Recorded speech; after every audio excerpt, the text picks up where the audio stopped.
Saudara, terima kasih Anda masih bergabung bersama kami dalam Sapa Jabar. Jika Anda baru bergabung, kami masih bersama dengan Pak Bambang selaku Kepala Dinas Pemberdayaan Masyarakat dan Desa Provinsi Jawa Barat dan membahas mengenai program. 3 programnya diantaranya adalah IDM, Patriot Desa dan juga Maskara. Pak, sebelumnya kita membahas mengenai IDM. Nah, menarik banget nih. Mungkin juga pemirsa Kompas TV membahas mengenai Patriot Desa ini apa, Pak? Dengan namanya Patriot nih, Pak. Menarik banget. Seperti apa itu, Pak? Oke, terima kasih Teh Naswa, teman-teman, para pemirsa Kompas TV. Jadi, kalau Patriot itu identik dengan pejuang ya. Betul. Jiwa Patriot, jadi pejuang yang punya jiwa kejuangan yang luar biasa. Nah, jadi Pak Gubernur tahun 2019 yang lalu dimulai dari tahun 2018 gagasannya, kemudian diimplementasikan tahun 2019 menciptakan yang namanya Patriot Desa. Jadi pertimbangannya bahwa untuk menuju kemandirian desa ini rasanya harus perlu begitu kan ya, untuk menghadirkan yang namanya Patriot Desa gitu kan ya. Untuk tujuannya apa? Untuk bisa mengakselerasi begitu menuju kemandirian desa. Kira-kira seperti itu gitu ya. Nah, alhamdulillah sampai dengan tahun 2020 jumlahnya bertambah ya. Tahun 2019 ada 110 ya, Patriot Desa kita cetak 110 Patriot Desa. Tahun 2020 ini kita cetak 330 Patriot ya Desa. Ya, sampai dengan akhir tahun 2020 ini insya Allah sudah bisa kita mencetak 440 Patriot Desa. Sekian ya Pak ya, Patriot Desa. Wow, sebenarnya siapa nih? Mungkin juga ada yang penasaran, siapa sih Pak yang bisa menjadi seorang Patriot Desa ini? Jadi gini, kalau lihat dari demografi di Jawa Barat begitu kan, mayoritas adalah kaum usia produktif atau lebih dikenal dengan kaum milenial begitu kan ya. Kaum milenial, kemudian juga mereka punya wawasan. Pada umumnya kaum milenial itu punya wawasan yang luar biasa dibandingkan dengan kaum ya generasi sebelumnya lah begitulah kira-kira. Saya nggak berani bilang kaum kolonial gitu, nggak berani bilang seperti itu. Nah, nanti kaum milenial itu punya gagasan yang hebat, kemudian juga punya semangat yang tinggi, begitu kan ya. Nah, kita jaring itu yang namanya kaum milenial. Jadi yang di usia produktif, kemudian yang tinggalnya juga di sekitar wilayah desa gitu kan ya. Nanti kita ada sistem rekrutmen yang cukup ketat.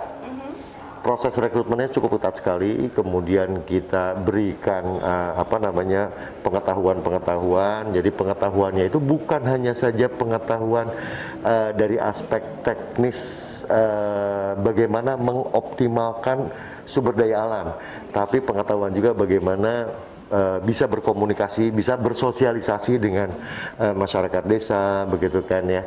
Kemudian bagaimana dia juga mampu memberikan pemahaman ya tentang ideologi, wawasan kebangsaan dan lain sebagainya. Jadi komprehensif begitu deh. Komprehensif sekali, mulai dari sosial, kultur, kemudian juga soal bagaimana bisa mengembangkan potensi sumber daya alam yang ada di sana. Jadi bisa saja mendaftar ya Pak ya, tapi memang sebelumnya ada pembelajaran atau edukasi terlebih dahulu mengenai desa ya Pak ya, mengenai beberapa aspek yang harus dijalankan sebagai seorang patriot desa ini Pak. Berarti kalau misalkan saat ini ada tadi tahun 2020 sekitar 440 patriot ini Pak, didatangi ke desa tersebut saja atau dapat berjalan dengan desa lainnya di Jawa Barat? Jadi gini, sistem rekrutmennya dibuka ya, jadi kita dibantu oleh salah satu penyedia pendidikan lah begitu ya. Jadi kita buka secara umum di Jawa Barat, begitu dibatasi ya masyarakat Jawa Barat. Kemudian ada persyaratan di sana ya, harus S1 kan begitu ya, harus S1, kemudian juga belum menikah, begitu kan salah satu diantaranya begitu kan ya. Kemudian juga menyampaikan biodata juga sama ya, dia punya pengalaman apa dan lain sebagainya begitu kan ya.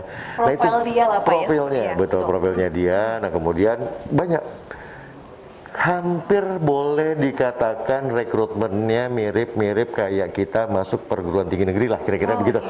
sangat ketat sekali. Ketat. Ya, jadi dari proses rekrutmen, belum lagi nanti dari proses pendidikannya seperti apa dan sebagainya, begitu kan ya. Apakah ada kayak sistem eliminasi gitu Pak, atau mereka akan terus eliminasi? Betul. Jadi kalau boleh saya ceritakan lagi, jadi proses rekrutmen yang ketat, kemudian diberikan pendidikan yang sangat amat luar biasa, komprehensif ya, sosial, kultur, kemudian ekonomi, kemudian juga wawasan kebangsaan dan lain sebagainya, dan kemudian juga kalau memang lulus begitu ya, itu bikin fakta integritas.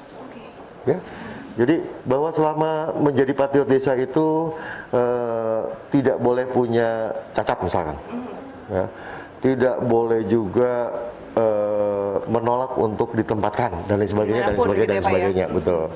Tetapi secara faktual sampai dengan yang sekarang kita didik ya, yang tahun 2020 330 patriot desa, itu penempatannya berdasarkan kepada tempat tinggalnya dia. Tempat tinggal di sini ya, Pak? Diprioritaskan lah di sana. Kenapa? Karena mereka itu harus live in, harus tinggal di situ. Harus tinggal di situ. Salah satu syarat dari sekian banyak persyaratannya lah. Kira-kira seperti itu ya. Kalau untuk sekarang nih, seorang patriot desa tugasnya yang paling utama banget nih Pak. Yang paling utama dia itu mampu bisa membaca dan menganalisis keinginan dari masyarakat desa itu. Keinginannya apa sih sebetulnya, begitu ya. Nah kemudian yang kedua, mereka juga harus mampu bisa mengeksplor ya potensi desanya apa sih sebetulnya gitu. Core-nya itu apa sih sebetulnya bisa kita tonjolkan gitu ya.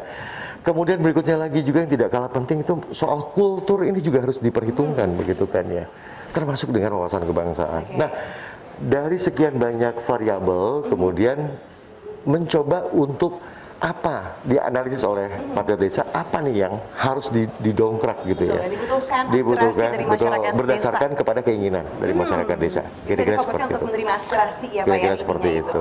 Yang menyalurkan apa kebutuhan di desa. Oke, kita jeda dulu lagi Pak Bambang ya.